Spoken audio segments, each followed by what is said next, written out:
अरे भाग्यवान, मेरे जूते कहाँ रखे हैं? मुझे बाहर जाने में देर हो रही है। तभी मालती कमरे में आती है। ये रहे आपकी जूते। मैं इन्हें साफ करने के लिए ले गई थी। अरे वाह, तुम कितनी समझदार हो। मेरे बिना कुछ कहे ही सारे काम कर देती हो। तभी मालती झिझकते हुए रमेश से कहती है, सुनिए जी, आपसे एक बात कहूँ, बुरा तो नहीं मानेंगे ना?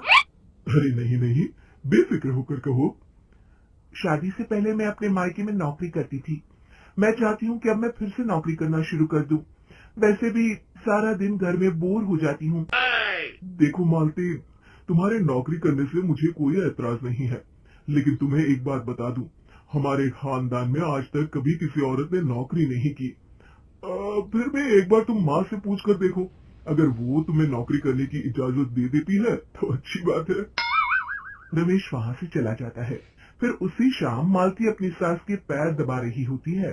तभी उसकी सास मालती से कहती है, अरे क्या बात है बहू, आज तो ठीक तरह से मेरे पैर नहीं दबा रही। किसी ख्याल में खोई पड़ी है क्या? मैं भी तो जानूं आखिर बात क्या है। दरअसल वो माँ जी। अरे हाँ हाँ बोलो, इतना सोच क्यों रही हो? माँ जी, अगर आप बुरा न माने तो मैं नौकरी करना चाहती हूँ। घर के काम करने के बाद मेरे पास काफी वक्त बच जाता है। मालती की ये बात सुनकर उसकी सास गुस्से में कहती है, अरे बहू, तेरी तबीयत तो ठीक है ना? आज ये कैसी बहकी बातें कर रही है? भला हमारे खानदान में आज तक कभी किसी औरत ने नौकरी की है जो तू नौकरी करने की बात कर रही है? हैं?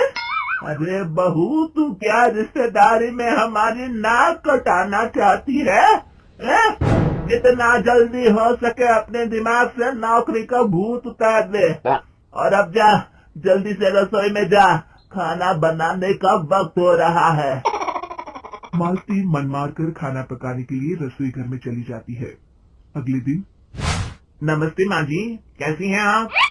अरे आओ आओ दिवाकर बेटा, बैठो, मैं तुम्हारे लिए चाय मंगाती हूँ। बहू, जरा एक कप चाय तो लेती आना। फिर दिवाकर एक फाइल खोलकर मालती की सास के सामने रख देता है। ये देखिए माँ जी, ये है पिछले महीने का हिसाब और ये रहे मुनाफे के रुपए। एक बार हिसाब देख लीजिए और इन कागजों पर अपने दस्तखत कर दीजिए। अरे दिवाकर बेटा, मैंने भला आज तक कभी तेरा हिसाब देखा है जो अब देखूंगी? ला बता, कहाँ दस्तखत करूं? तभी मालती चाय लेकर वहाँ आ जाती है और अपनी सास को बिना कागजातों को पढ़े इस तरह लापरवाही से दस्तखत करते हुए देखकर हैरान रह जाती है।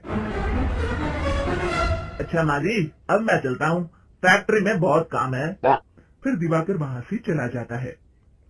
कुछ दिनों बाद मालती बाजार में कुछ सामान खरीद रही होती है। तभी एक बूढ़ा आदमी उसे आवाज देता है, अरे मालती बेटी, कैसी हो? मुझे पहचाना?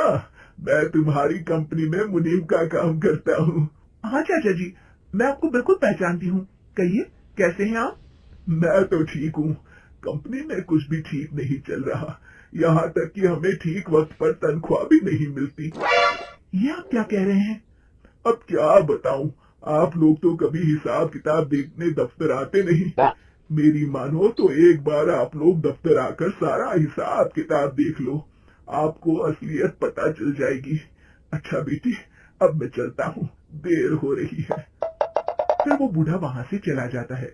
वहीं दूसरी तरफ मालती घर पहुंचकर अपनी सास को सारी बात बताती है। तभी वहाँ रमेश भी आ जाता है, लेकिन मालती की सास मालती की किसी भी बात पर विश्वास नहीं करती। तभी रमेश कहता है, अरे माँ, बिना आग के कभी धुआं नहीं उठता। जब मालती इतना कह रही है तो हमें एक बार दफ्तर चलकर देख लेना चाहिए। वैसे भी हम लोग काफी दिन से अपने दफ्तर नहीं गए हैं। इस तरह किसी एक आदमी के भरोसे काम छोड़ना मुझे भी ठीक नहीं लगता। अगले दिन वे सभी अपने दफ्तर पहुंचते हैं और सीधे दिवाकर के कैबिन में जाते हैं। अचानक सबको एक साथ देखकर दिवाकर चौंक जाता है। अरे माँ जी, आप सब लोग अचानक यहाँ कैसे आ गए? अगर कुछ काम था तो मुझे एक फोन कर दिया होता, मैं आपके घर आ जाता। तभी मालती की सास कहती है, अरे दिवाकर बेटा, आज मैं हिसाब देखने दफ्तर आई हूँ, जरा मुझे पिछले 6 महीनों का हिसाब दिखाना तो बेटा। दिवाकर घबराते हुए हिसाब की फाइल मालती की सास को देता है। मालती की सास फाइल लेकर मालती को देती है और कहती है, ले बहू, देख ले हिसाब। मालती फाइल को बड़े गौर से देखती है और अगले ही पल उसे सारी गड़बड़ी समझ में आ जाती है। वो अपनी सास से कहती है, माँ जी, मुनीम चाचा बिल्कुल सही कह रहे थे। हमारी कंपनी में पिछले 6 महीनों में जितना मुनाफा हुआ है, हमें उसका आधा पैसा भी नहीं मिला। यूँ समझ लीजिए कि 1 रुपये में सिर्फ चवन्नी ही हमारे हाथों में आई है। मालती की बातें सुनकर मालती की सास गुस्से से दिवाकर को पूछती है, क्यों दिवाकर, मेरी बहू जो कह रही है वो सच है? दिवाकर समझ जाता है आज उसका भांडा फूट चुका है। वो गिड़गिड़ाते हुए कहता है, "अ, मुझे माफ कर दीजिए माँ जी, मैं पैसों के लालच में अंधा हो गया था। अरे वाह दिवाकर, तू तो एक नंबर का चोर निकला।